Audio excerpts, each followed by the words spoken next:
A simple haircut that turned into a deep conversation. At 20 and seeing life differently. This for anyone that's trying to figure things out.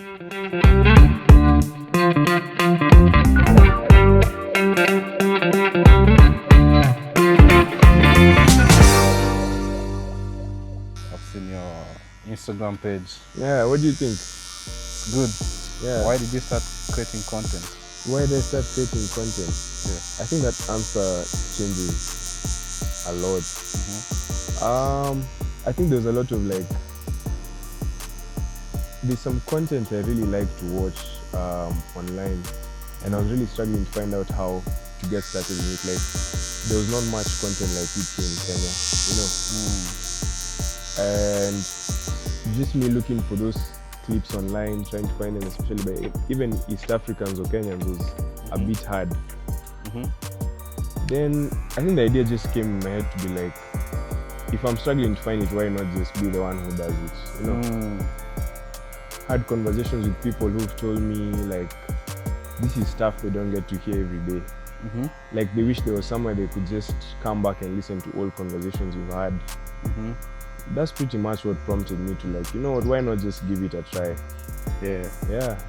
So the content you create, do you just create for you or for yourself or for other people?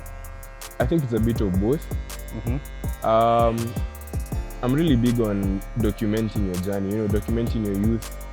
I don't know if you've had times where you wanted to see how your parents looked like years ago, how life was for them back then, but there's no real archive for it. You get what I'm saying? Yeah.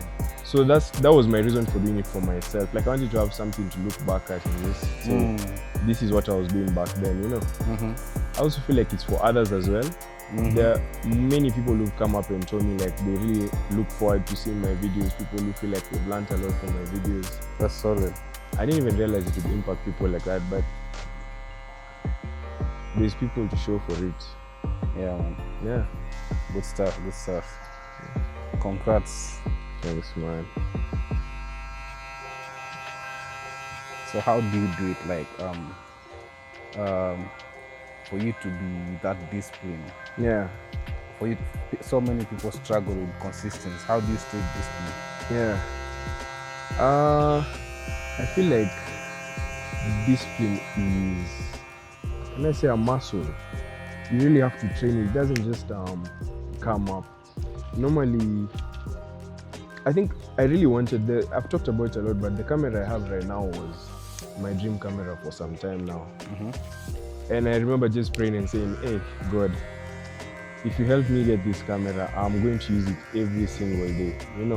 As just gratitude. So you carry your camera wherever you go? I carry my camera everywhere. Just very few times I don't have it, but majority of the times I have it on me. Yeah, also I'm telling you, once people start telling you like they like your videos, hey bro, it's beyond you now. It's now like your duty, So there's a motivation. lot. The motivation is there. I feel like I have the resources that most people don't have. It would be just unfair for me to like sit on them and watch them collect dust. You know what I'm saying? Yeah. Stuff. So thinking about like, how do you stay disciplined? How do I stay disciplined? Yeah. It's a tough question. Okay, I know the days that I post. That's Monday, Wednesday, Friday. And I think at the beginning there was a lot of psych to just get started. And then I feel like I was really well received into like the creator community, First videos got so many views. Your first video? The first videos. Yeah. They got so many views. Wow. And I got a lot of good and positive feedback. Wow. I think from there it was just a matter of like, how long can I stay committed to this, I've seen other things I've do pay off. For those who know, I cycle, I run, I swim. And I've seen what discipline can do for you, like what consistency can do for you. So right now I'm in that phase where I'm like trying to see what consistency will do for me. There are places like the videos won't perform as well as I'd hoped. Probably even videos I've put in so much work. But I think it's more of like a long-term investment, trying to see what it's gonna do for me. That's pretty much how I stay disciplined. Yeah. Requires consistency. A lot of consistency. Oh, yeah. What's one thing you've discovered that has changed the way you see life? Consistency is crazy. Like, for like photography, like I've been doing this since I was in high school. Like as soon as I got into Form 1, I got my camera just after I finished class 8, my first ever camera. Wow. And that time, I was really doing it without the pressure of making money, you see. So there was really a crazy driving factor, the passion, yeah. And it compounds, you know. After years, you have skills that most people are trying to learn within a day. I've learned them over years. And that consistency is what has paid off to some of the jobs I've landed, some of even the skills I've acquired over time. So it comes as second nature to just continue posting this stuff because I've seen what the consistency can do. So it's more like I'm trying to replicate the same results. That's good stuff, you know, like talking about passion for me. I started when I was like young, man. I've been cutting hair since when I was like 11. 11? Yeah, man. That's crazy. So I can really like relate with what you're saying about doing passion. It before the money, huh? Yeah. I used to cut my fellow students in high school. I was charging them like 10 shillings per haircut. That's crazy. Look where you are now. Yeah, passion. Passion really is. Yeah. So which one is harder, physical training or mental discipline? Physical training or mental discipline? That's a tough one, that one.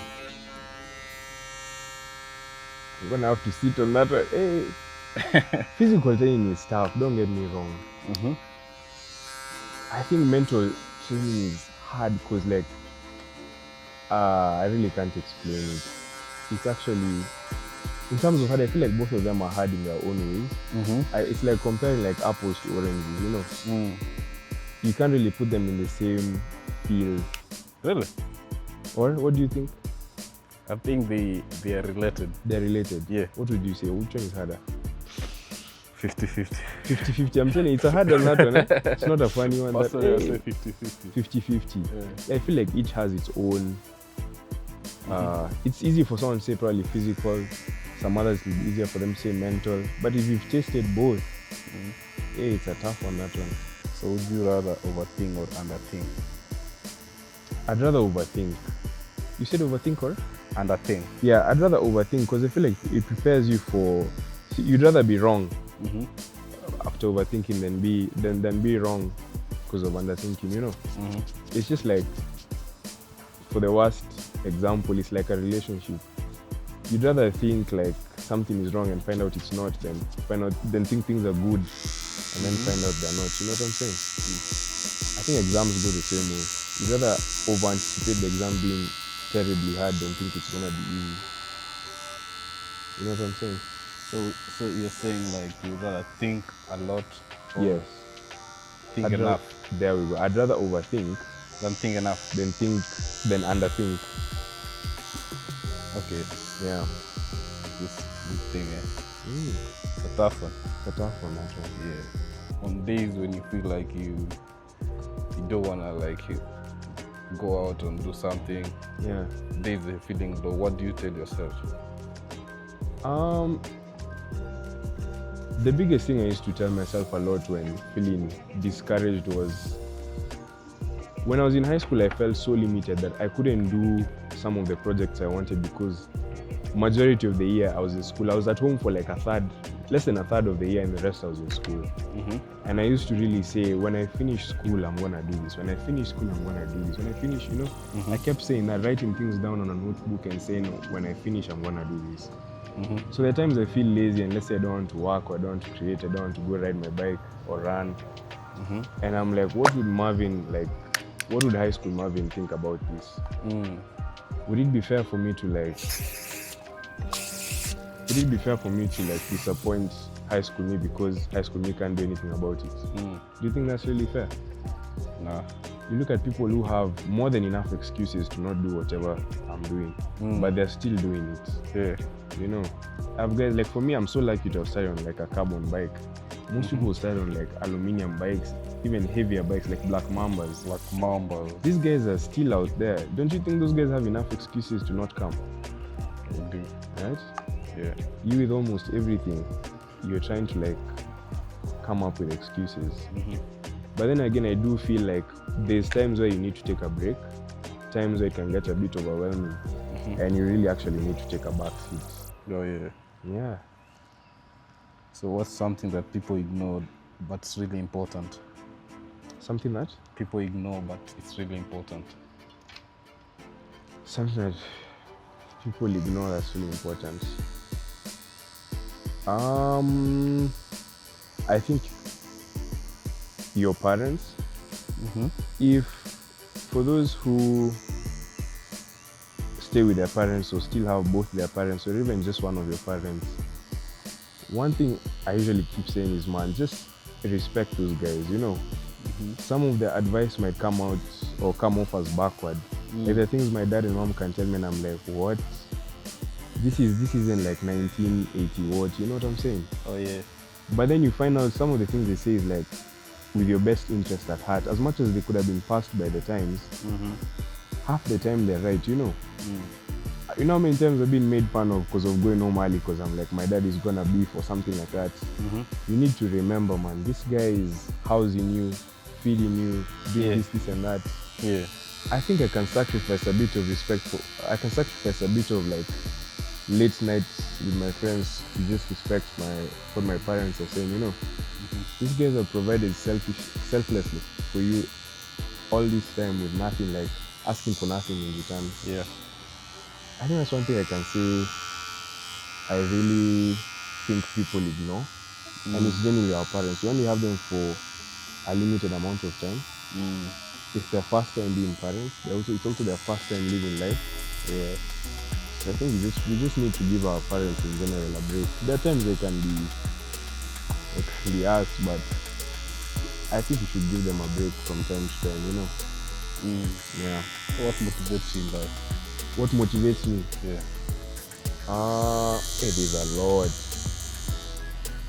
Right now, again, my parents, then again, you know, they've done crazy things that I really can't. You want to retire them? I really want to retire my parents. Jesus Christ, these people. You know, most people don't know, but we have 4 brothers in our house. 2 of them have moved out right now. But can you imagine raising 4 boys and paying school fees for all of those people? I feel like I live a pretty comfortable life.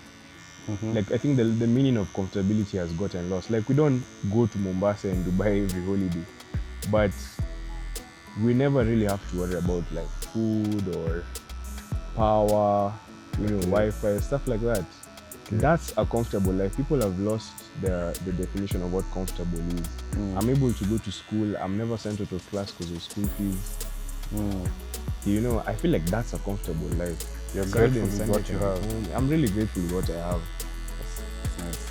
You know, there's really a lot to be grateful for. So my parents really motivated me. Being able to see them going to work every single day, Monday to Friday. You'd think it's like they're being called for something wherever they're going. My dad is self-employed. He leaves the house at almost like 8 a.m., 7 a.m. You might think it's like he's being given an award when he walks into the office. Yet that's his literal business. He can stay in if he wanted, but he keeps showing up, you know. So I really take a lot of my motivation from them. Your number 1 mentors? Those are my number 1 mentors right now. Good stuff. That's solid. You see where they've come from, like a small young lady from Nakuru. Nax Vegas. Yeah. And I make fun of him, but I call him my old man. From Meru. From Meru. What are they doing in Nairobi, you know? How do these guys even end up meeting? People to raise 4 kids. Jesus Christ. 4 kids. It's a big family. It's a big family. You're all boys? Yeah, we're all boys. You're the last one? No, I'm the second last. I have my younger brother who's 18. Oh. Yeah. So you were just last one for 2 years? I was last one for 2 years, literally. Didn't get to experience it? Not at all. But I don't mind it. I'm like in a sort of like limbo middle child, which I don't really mind. You know, middle child don't get a lot of pressure. There's not The much first born pressure. and the last born. It's like a sweet spot. Sweet spot, yeah. A lot of pressure on like the firstborn, a lot of pampering to the lastborn. I sit pretty much in the middle of all that. Yeah. What are you expecting about your haircut? My haircut. I just hope I don't have to wear a hat when I go to school. But there's a way you can feel the nini going on your head. You're like, this guy is cooking. This guy is cooking. So would you rather have peace or success? Would I have peace or success? Yeah. For myself? Yeah. Wow. These questions are too hard, man. Would I have peace or success?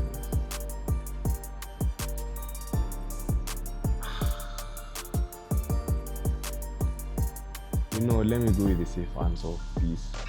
It sucks. It looks bad that I had to think about it, but do you know success? But success without peace, wow. You know what? Yeah, I'll just say peace, honestly. What's success to you? Success to me is being able to just not have to worry about tomorrow, you know. I want to be able to just not have to look at the prices when I go like to the grocery store, to like, I'm not saying I want to have like a yacht and like 10 Lamborghinis or something, but I want to be able to just not have to worry about prices of like gas. Like right now, I don't have to worry about prices of like maybe my kids' school fees or something like that. Being able to go on a holiday or two, like I feel like that's success. Yeah. Not being able to worry about anything. Not having to worry about like everyday stuff. You know, the occasional holiday. I mean, if 10 Lamborghinis and a yacht come, I'm also not saying no. You don't mind? I don't mind. Yeah. Inshallah. Yeah, inshallah.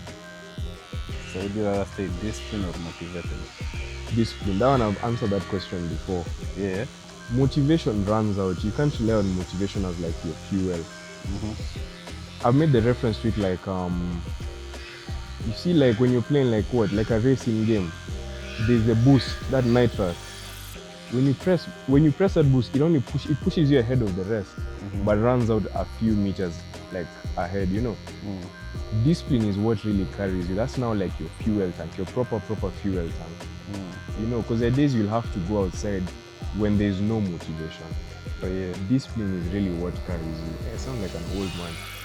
But it's because I've seen it. Like when I was really training for my triathlon last year in December, there were days where like the weather was so ass. Like it's raining freaking cows and pigs. It's not easy to get out of there if there's no motivation. But with discipline, when you know you're doing this for a bigger reason, you're able to come out every day. So would you rather have routine or freedom? I'd rather have routine. Because I've asked myself these questions again. Right now I'm trying to come up with a routine. I've been a big freedom person for some time now. But like when I say routine, I don't mean like going to work, you know, like 9 a.m. to 5 p.m. Not like that. I would like to just know what I'm doing for the first few hours of my day and the last few hours of my day. That I feel like gives your day structure and you're able to know what you're doing. Freedom sounds good on paper, you know. Yeah. But it gets to a point where like you mix up a lot of things, you can end up even forgetting about events or things you were supposed to do because of the abundance of freedom. Is it fair to say I'd like a bit of both? Yeah. Yeah, I think that's what I'd say. I'm impressed. At 20, speaking like that. Yeah. How old are you now? Me? How do I look? Bro, that's a very good question. I have no idea. I know you're probably slightly older than me. I'm in my late 20s, brother. That's crazy. So you're not slightly older than me. Yeah? You're not slightly older than me. Yeah, like 5 years gap. 25? Yeah. That's not late 20s. You're in your mid-20s. Not late 20s, what do you mean? Late 20s is like 28, 27 there. Not sure. The same Starts ages. from 25. Really? So the same age as my older brother. Yeah. But he turns 26. He turns 26 this year. Yeah, I turned 25 this year. Okay. So what advice would you give anyone watching this clip and they don't know where to start? Advice I'd give someone who does live discipline, consistency and stuff. I don't want to make it complicated. But it's easier said than done, but start. When I say start, it doesn't mean start and then don't stop. Starting means just get the ball rolling. Oh yeah? Just give it a shot. Just give it a shot. You're gonna start, fall, start, fall, start. People think I just started making this content and boom, you know. Yeah. I tried making content on YouTube. I tried making content on my business account. That's my photography business account. It's not my first time trying this whole content thing. And I've failed like multiple times. Accounts have even deleted, you know. So by saying start, I just mean get the ball rolling. It's gonna stop, get it rolling again, stop, like that. So I think that's it. I wish I had a better answer to that, but yeah, just start. Yeah. So we're about to line up the mustache. What mustache? No mustache, yeah. I'm gonna cut my lips. Let's see. This is your haircut, bro? This thing, bro. My name is Marvin Mbutura. I'm a photographer and videographer, and I also just got started into triathlon.